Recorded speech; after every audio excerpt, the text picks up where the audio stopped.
So you're about to visit Fayetteville, North Carolina, or maybe you already live here and you want to know some fun things to do in Fayetteville. Well, today I'm gonna give you 7 things you can do in Fayetteville, North Carolina that are fun. Here's 7? Hey, and welcome back to the channel. Now, Fayetteville has a lot of things to offer in a wide variety, so I want to make sure I cover everything that you may or may not like. So let's go ahead and get started. Now, the first one is going to be the Airborne and Special Ops Museum, located right in the middle of downtown on Hay Street. Now, this museum is a must-see for anybody who's interested in military history. And definitely, if you don't know a lot about military history, and myself included, I was never in the military, but my dad was, and definitely it's a great place to definitely check out. The museum features life-size dioramas, interactive exhibits, and a motion simulator that brings military history to life.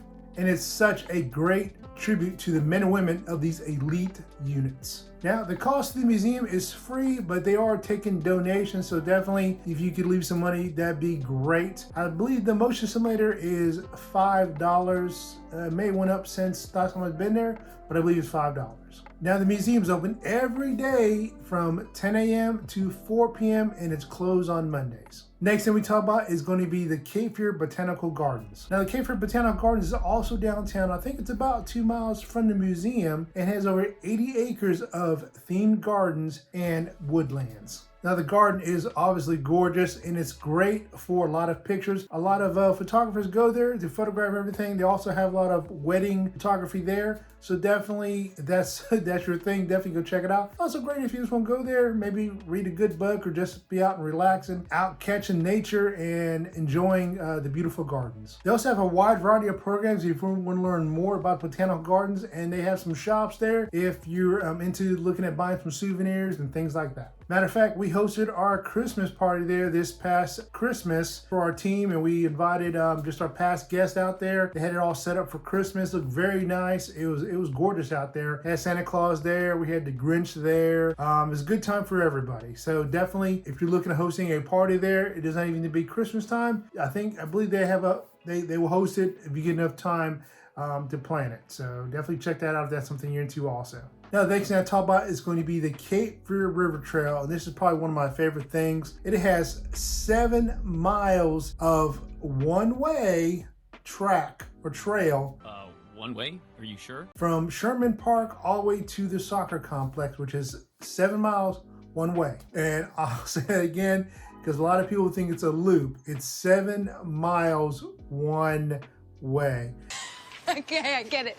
I definitely don't want you getting lost or thinking someone stole your car. Now, the trail is open 365 days a year from 8 a.m. all the way up to dusk. So obviously during the winter times, it probably closes around 5, 6.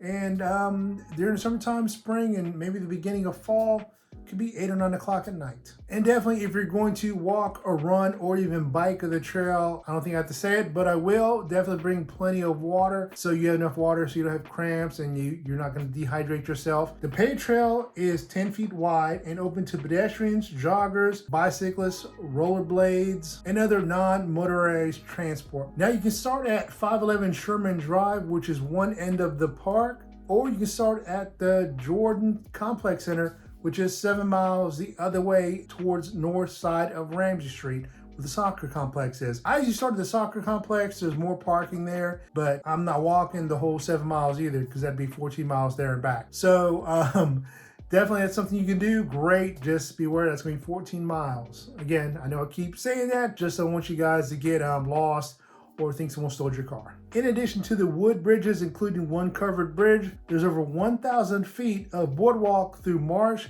and wetlands during the trail. So definitely kind of a great scenery for that if that's what you're into.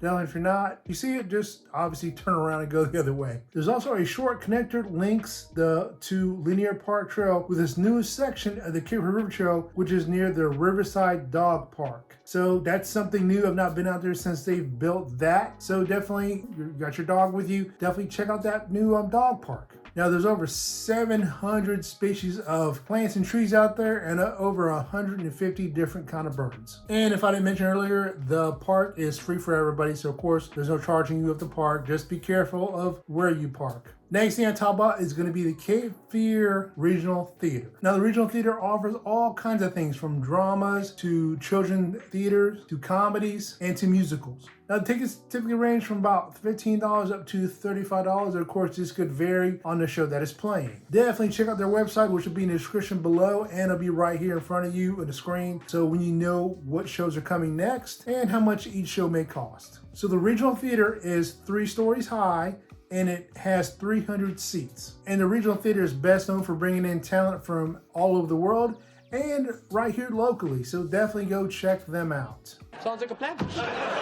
Now for the kids, they also have a spring camp, a summer camp, and a day camp. And those things vary, so definitely check out their website like I said. But those are great things for the kids if they want to check out theater and drama and things like that. And the education part has experienced tremendous growth in the past few years. Their studio class enrollment has grown up to 90%. And as I mentioned earlier, their summer camps, their last year's summer camp of 2023 sold out in record time. So before I jump into the last 3 activities that are in Fayetteville, North Carolina, I wanted to remind you that I am a real estate agent here in the Fayetteville surrounding area. So if you're thinking of buying, selling, or investing in the Fayetteville area, please reach out to the team and I. We would love to help you. We get phone calls, emails, and text messages every day from folks just like you. And all the information will be right here on the screen in front of you. Next thing I talk about is going to be Carver's Creek State Park. It's a state park that is free, and it's the north side of Fayetteville, kind of near Spring Lake a little bit, so a little bit in between, but it's a great park. Definitely the best time to visit a park is either early in the morning or late in the afternoons, where you'll catch more of the wildlife. The park's less frequented trails are great for seeing native birds and deer. Unfortunately, there's no camping at the Carver's Creek Park. Not allowed. Not allowed. The closest camping area would be Raven Park, which is probably about 13 miles away, and I'll talk about that next time in another video. Raven Park. At the state park, we've got fishing, we've got hiking. You can definitely picnic out there. Horseback riding, you can ride your bike, or of course you can just hike the trails. Some of the hiking and biking trails are 3 miles long, and then you've got some longer hiking trails and biking trails that are 10.5 miles long. I'll definitely drop a link to the website down in the description, and it'll be right here in front of you too, so definitely check it out if you're definitely wanting to ride your bike out there and you need to know where the trails end and begin. So if you definitely want to bring your pet out to the park, pets are allowed, but they're not allowed inside the building. Definitely have your dog, cat, whatever, on a leash that's at least 6 feet long. So the park is open 364 days a year. It is closed on Christmas, but is open for the other holidays. And the hours vary. They all start at 8 a.m. and they end at 8 p.m. I think during the summertime and maybe late spring, early fall. And when daylight savings time falls back and it can start earlier, it's from 8 to 6, probably more from dusk till dawn, I would say. But their website says 8 to 6, 8 to 8. Next thing I talk about is going to be a Fayetteville Woodpeckers minor league baseball game. Let's play ball. Now, they built this stadium back in 2019, and it's part of the Houston Astros Low A. I'm not a baseball person, so I'm not sure what that means, but part of the Houston Astros. Now, the games are typically from April to about September time frame, and they also have non-events that are not during games. So definitely if you want to hold a business meeting there, you want to buy out the whole park for some kind of event, you can definitely do that. And during the games, I love going during the games. They've got great food, obviously everything with a baseball game is great food, drinks. They got Healy's Bar. I believe they have Southern Prime Brewery out there this year also. From now on, they just built it out there. They got a place to play cornhole if you want to. They got a kid zone that's very safe and friendly. All the playing material or playground material is made up of some soft rubber, so definitely kids are running around, bouncing off of things. It shouldn't hurt them. And I had to say, I don't think there's a bad seat in the house at the Seagram Stadium Theater, but that's of course my opinion. Now the stadium has 4,600 fixed seats and a capacity of 9,000 seats. Now the cost of a game ranges from $9 per person up to $25 per person, and I believe children 3 or younger are free. They didn't say that on their website, but they've got the ages from 3 to 12 is a certain price. So I think 3 and younger is obviously free. I'm not a big sports fan myself, but going to the baseball games is enjoyable. You definitely have, the atmosphere and just hanging out with your friends, family, or just enjoying a good game, definitely. And, you know, getting outdoors and, you know, getting to the fun stuff. So definitely check out a game if you get a chance to. Next thing I talk about is going to be indoor skydiving, and it's at, I'm saying that correctly, Parasleep XP. Probably mispronouncing the shit of it wrong, but you get my drift. Now, this indoor skydiving place is in Raeford, which is Hope County, but you're maybe 10 minutes away from Fayetteville, if even that much. So not too far out if you're looking to head out to Raeford and check out the indoor skydiving place. So if you've never been to an indoor skydiving place or never heard of one, you're probably thinking, how can you skydive indoors? Well, it's a huge wind tunnel. So definitely not like you're jumping out of an airplane inside of a building. It's a huge wind tunnel. You step into the wind tunnel and it'll, you know, you spread your wings and all that stuff and learn how to skydive. Jumping out of a perfectly good aircraft is not a natural act.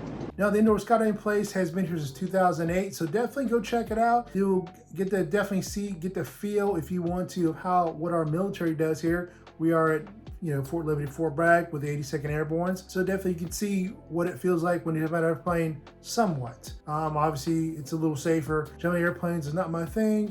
Definitely I'm a big chicken when it comes to that.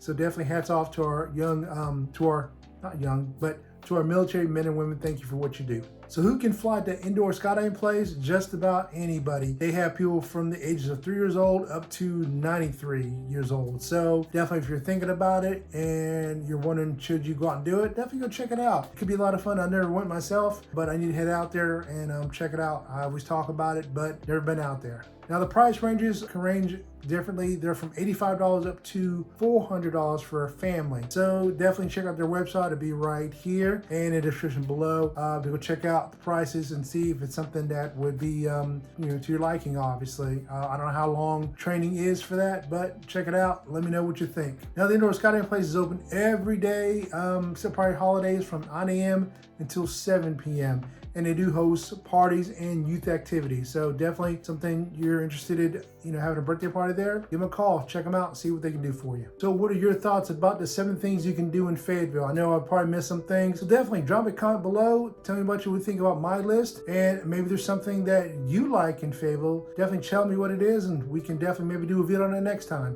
And if you enjoyed this video, check out this video right here where I talk about 8 things I love about Fayetteville, North Carolina. See you guys in the next video.